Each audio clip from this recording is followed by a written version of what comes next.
it's about Hans Zimmer, it's about Donald Glover, Beyonce, and the cast also, there's a wonderful situation where there's going to be a wonderful cast. Some announcements will be made of who will be doing the dub voices, but there's also the American cast as well, so there's the option to see different versions of it. But to me, it's those voices that breathe life into the characters. And talking about music, are we going to hear something else quite different from the original? Talk us about that part. Well, I'm working with the same people who worked on the original one. Hans Zimmer, Elton John, Tim Rice. But also we have other people collaborating on this one. And we have Lebo, of course, Lebo M, who from South Africa, who does all the, he's the first voice you hear, but he's also been overseeing the stage productions over the last 20 years. So we have all of the tradition of the old, but then we also have Donald Glover singing, we have Beyonce singing, we have Pharrell producing the music, and we have some new songs at the end, but we kept all the old songs so that if you went expecting to see the Lion King that you grew up with, you'll see that as well.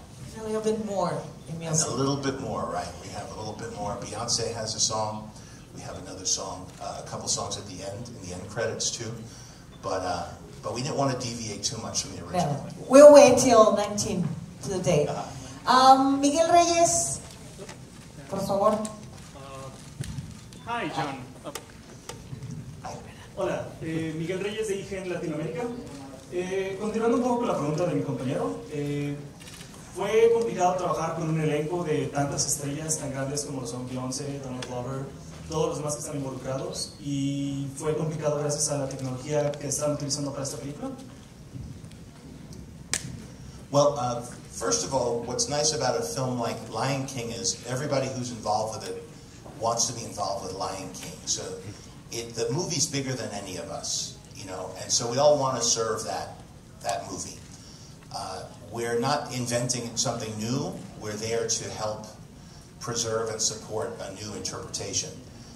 What's also nice about this process is when I'm working with the actors, unlike a regular film, I'm focused completely on the actors because there's no lights, there's no cameras, it's just them. It's their voices, and it's me working with them and having them improvise, try new things, very open to collaboration, as long as it fits within the story. And then once I get the performance, they go away, and then I work with the technology and with the cinematographers and the editors and the CGI artists. And so it just takes a very long time, but you get to actually attend to each aspect of it. And that's why it took 3 years to do this. But it has been, the challenges have been, significant because we're trying to present new visuals that nobody's seen before. But that doesn't mean that it's not enjoyable. When you challenge yourself and you break through and try new things and you get to see it for the first time and you see a new simulation or the way fur is rendered and it looks better than you've ever seen it before, you get so excited because you know someday you'll get to share it with an audience. And the actors get to see the renders and they get excited and that changes how they want to perform it. And so it becomes a big collaboration. A circle of life. A circle of life. Siguiente pregunta la tiene Patricia Villanueva. Pati. Hola. Ahí viene tu micro. Hola. Hola. Me gustaría que me contaras qué tan difícil fue hacer ángulos o las tomas o sea, qué tanta diferencia hay entre los ángulos y las tomas de la película normal a esta versión.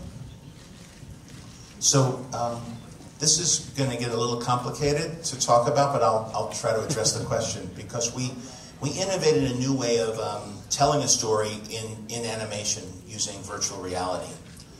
And so I apologize if anybody doesn't want a technical answer, but it's the only way I know how to answer this. We start off like any other animated movie where we have storyboards and artists and voices and a script. And then when we are about to go into the part dealing with the computers, what would be called the layout phase, where you set the cameras and the character staging and the lights, we took a whole live-action film crew in virtual reality into the sets. And so instead of just doing it on a computer with a mouse, we would have a cinematographer, camera operators, set dressers, assistant directors, dolly grips, a whole film crew. In a volume, they would put the VR headsets on, and we would go into the Pride Rock, into Africa, into the Pride Lands, and you'd be able to see the lion walking past you. You'd see the lights, you'd see the whole set around you. And we would set cameras and dolly tracks in VR, and that way it made it appear as though it were a live action film. Because we knew that if this looked like an animated movie, nobody wants another animated Lion King, because the other one still holds up so well. And so we wanted to make it look like a live action documentary. And so we innovated these techniques to try to make it feel like a whole new medium. Siguiente pregunta, Tony Álvarez. Muy bien. Hola, bienvenido, Jon. Preguntarte, ¿qué historia es la que vamos a ver en esta película que no sea una caricatura? Y dos es, ¿cómo aceptó Beyoncé para ser parte de tu película? ¿Y qué le viste? Who accepted? Beyonce. Oh no, Beyonce was very into it. Like, she understood. She has kids now, you know, and I'm a father, and there's something really special about when you could do something that your children can appreciate, because so often they don't. If you work on something that's for adults, your kids don't even know what you do. But when you get to work on stuff, I'm lucky I've gotten to work on Iron Man and all those types of movies that the kids see.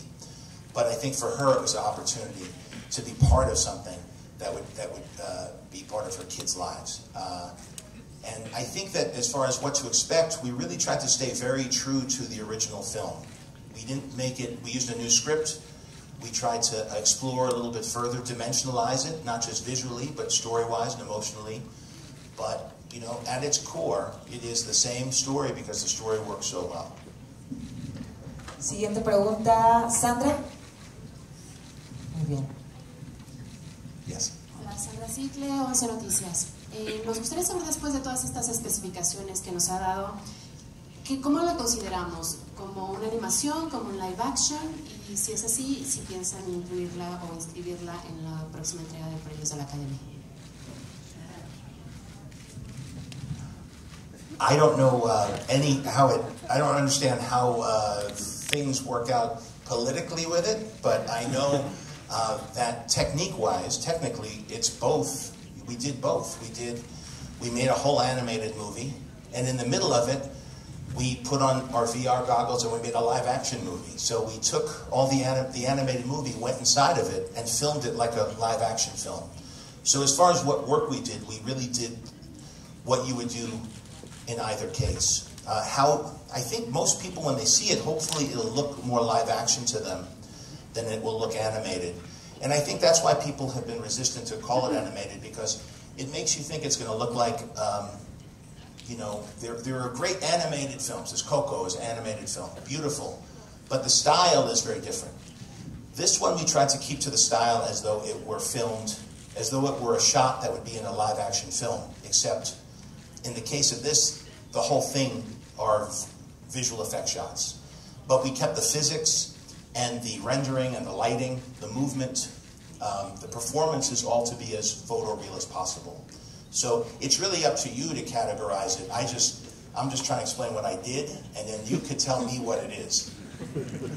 And well, most of us, Jon, we've never been to Africa to see all this magic of the continent and to the different countries you visit over there in Africa. So the new version of The Lion King is going to take us to the new, well, to leave Africa. That's why it's not an animated movie, because as far as we saw this morning, it's like, it seems like real animals. So what's the most important thing that you experienced during this research about being in Africa, the safaris, like to take that magic and put it on screen for The Lion King? Well, I think what's important is that you understand what it really looks like.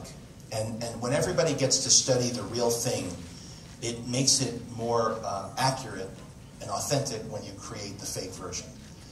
And I think, you know, movies are really magic tricks. And so The magic trick of this movie was to take something that was done using animation techniques and make it appear as though it was just being photographed. And that required mostly the people working on the technology side to go and take hundreds of thousands of photographs and to film reference and to look at the real thing next to what we were creating. But every shot in the movie, I'm sorry, there's one shot that's not animated. There's one real shot in the whole movie that I put in. So there's 1,400 fake shots and one real one, just to see if anybody could pick it out. But I'm not going to say. Just give us a hint. I want people to guess. Just a hint. So the idea is that every single rock, every single blade of grass, the water, the sky, everything was made by artists. And when artists, just like when you go to the museum and you look at a great painter, when they can depict something that's rendered so realistically that you think it's real, to me that's a pinnacle of an artist's ability. And so to have all of these people who've worked in the movies for so long sitting and trying to make, each hair on Rafiki's head and the way his eyes move and the light hits him. When we did our first tests and we would compare it to what you do is you take a real animal and the animators study every little movement and then they translate it to their animation rig. And so it really becomes a discipline of observation. And to me, that's part of what's so beautiful about this movie is the way that the artists have really found the subtlety of naturalism that's so hard to achieve. And during your experience or your trip to Africa, well, we know you love food. You're a foodie. Yes. So what was the most delicious dish that you ever tried? And how could you compare it as in Mexican culture or not? There's a comparison. Well, I live in Los Angeles, so I have a lot of knowledge about Mexican cuisine. I've lived there for 20 years, and it's very interesting comparing the food there to the food here. I haven't had your al pastor tacos yet. I will have them in about 2 hours. They're coming to here to me. But to me, the food here is some of my favorite. I can't sit back because my belly's full of chilaquiles from breakfast. and I ate at Contramar last night. It was amazing seafood here. But all my chef friends, I met a lot of chef friends because I made a chef movie. When I told them that I was coming here, and I'm friends with Guillermo del Toro, and so I have a list of 20 restaurants, and I'm only here for 2 nights. So I have to eat a lot when I'm here every day to eat what's in the list. Yeah. Okay. Next, Claudia, tú? Here. It's not too. Hi, good morning, Mr. Pablo. Claudia Gonzalez from 15 to 20 magazine. Can you tell us about what would you like teenagers, millennials get from this movie? Because, they live like with their cell phones and screens all the time, and maybe some of them grew up without values. What would you like them to take when they leave? Yeah, it's true. It's true. I'm sorry. When they leave the theater, and what kind of freedom had Pharrell while doing the music, please? So the first half of the question, stories, fairy tales, movies, they're all about the older generation passing its wisdom down to the younger generation. And whether it's a bedtime story or a movie, the idea is you make it exciting enough so that the theme and the message comes across, because that's all stories are for. They're teaching tools. They're the way we share information in a way that we can remember and relate to. And I think part of what drew me to this is that I love the message, especially talking about for millennials or for each generation that comes, is that the old people, they aren't going to be around forever. It's each generation has to step up and decide how to define the world, and sometimes you have to fight for it, and sometimes it's Hakuna Matata, right, where you shouldn't worry too much, but sometimes, like with Simba, it's time to step up and make sure that the world is the type of place that you want to live in, and that those who come after you. And I love the message that there's generations going back to the ancestors and the stars, down to Mufasa, to Simba, and ending with the next generation coming up, that it's a continuous cycle, and we have to play different roles in life as we hit different ages. And I think what was so nice about the original Lion King is it really tells that message gently and makes you feel it. But it's a story that has a lot of tragedy in it, but at the end of it, hopefully you feel uplifted. And that's another message, that life's not always happy, but the whole movie is. And I think it's a wonderful message for that. And I felt that when I saw the show, I felt that when I saw the movie, and hopefully if we've done our job, when you see this version, you'll feel that as well. And what about Pharrell? Pharrell is a genius. Yeah. Pharrell I met through Hans Zimmer, and they're an interesting pair because they come from such different backgrounds, but yet they share one creative mind when they collaborate. And Pharrell was wonderful because he comes in, and Hans Zimmer created the music for the first film, and so he has one perspective, and then Pharrell comes in as somebody who experienced the film as an audience member. But they're both such geniuses with music that them collaborating, it's interesting how they work together to one's an insider's perspective, one's an outsider's perspective, but both with tremendous care for the underlying property. Gabriel? Hi, John. Hi, John. Thanks again for coming to Mexico. I hope you have a good time.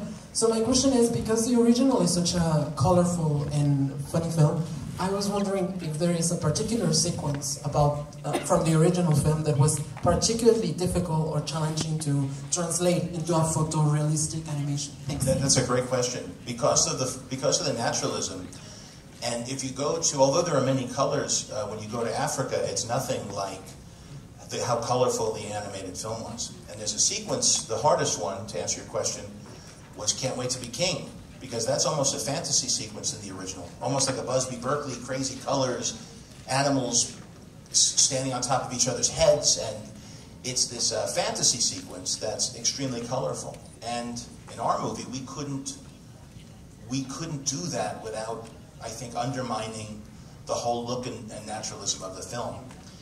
And so what we worked on is, since the animals are so small, they're the cubs, we use the other animals to create the environment. So they go between the legs of the giraffe, or they run through a flock of flamingos that are colorful. And so we tried to hit it with the same energy and aesthetic that the original had, while using only what tools were available to us in a natural setting. But it required a lot of artwork, paintings, drawings, conversations, previs, testing things out to make it have that exuberance and that visual excitement that the original had. Karen? Over there. Hello. ¿Lograste reunir a todo el cast para grabar sus voces y los animadores se inspiraron de los gestos y de los rostros que hacían? ¿Qué tan difícil fue cómo fue este reto para los animadores? Porque al ver a los animales realmente sientes que tienen, o sea, puedes sentir su alma. ¿Cómo fue todo esto? Thank you. That's a nice question. We wanted the performances of the animals to be inspired by the actors that played them, but we made a decision early on not to use motion capture, because if you take a human performance and put it on a cat, it doesn't translate the same way. Humans express emotions and personality with different language. For example, humans use their eyes and eyebrows a lot. Cats don't use that. Cats use their bodies, the way their tail moves. And so what we would do is we would record the humans, we would have them perform together, oftentimes standing up in a room like this, and I'd let them move around, I'd let them hold their scripts, like a theater rehearsal. And we would record their voices using microphones. So instead of being in a sound booth, whenever possible, we were in a stage. And I let them improvise, overlap, talk to each other. And we would use video cameras like these, and we would film them just so we could see their faces when they were talking. We would give all of that information to the animators. And the animator would say, well, this actor was making an angry face. How would a lion do that? And so we would look, thanks to the internet and Google Images, and there's huge libraries of video reference. We were able to pull reference from real animals. And this is a trick we used on Jungle Book as well. You take the human's face, you take the animal's performance, and the artist then looks at both of them And then, but ultimately it's coming out of the hand of an artist. It's not, it's a human animator making those choices. It's not a computer taking tracking markers and translating it onto an animal or a rig. It's a human animator interpreting and interpolating, changing the performance from a human to an animal's performance. And I think it was very, very effective. I think that's one of the more successful things. Now, a character like Rafiki, you could use very human expressions, but a character like Scar, you had to be very careful how much you use the eyes and the mouth to express emotion. Siguiente, Mayra. ¿Dónde estás, Mayra? Ah, hasta allá. Si quieres, acércate acá para que te vea John. Nice shirt. ¿Qué pasa? Hi, good morning. Hi. It's great to have you here. Thank you. I want to ask you, when you were a kid, did you ever imagine you'd get this far? And how important is parent support, like the one we see with Mufasa and Simba? So if I hear, I'm sorry, I have this in my ear. So you said, when I was a kid, did I think I would get this far? And what was the second half of it? How important is parent support, like the one we see with Mufasa and Simba? Oh, okay. So as a kid, no, I had no idea. I had no idea that I would be doing this. I grew up in New York. I didn't know anybody who was doing anything like this for a living. I like to draw. I like to act. But I was taught, my parents were school teachers, and it wasn't a realistic thing to think to be able to do as a living. And I didn't decide to even start acting professionally until I was 22. But I knew that I wasn't enjoying my career, and I knew that there was more to life than just going to work, that you had to have passion. It doesn't always have to come from your career, but you have to have something that excites you in life. It could be your family, it could be people, it could be hobbies, it could be your job. But a life without passion seemed like a long road. And I loved to draw, and I loved to act, and to write, and to tell stories. And that's when I moved to Chicago, and I started to give it a shot. I was 22, I figured if I was wrong, I could pick something else. But I worked very hard at it, and I got very lucky to be able to be cast in things, and I used being cast as an actor to be on film sets and watch and learn how to make movies, because you can be an apprentice if you're on a film set.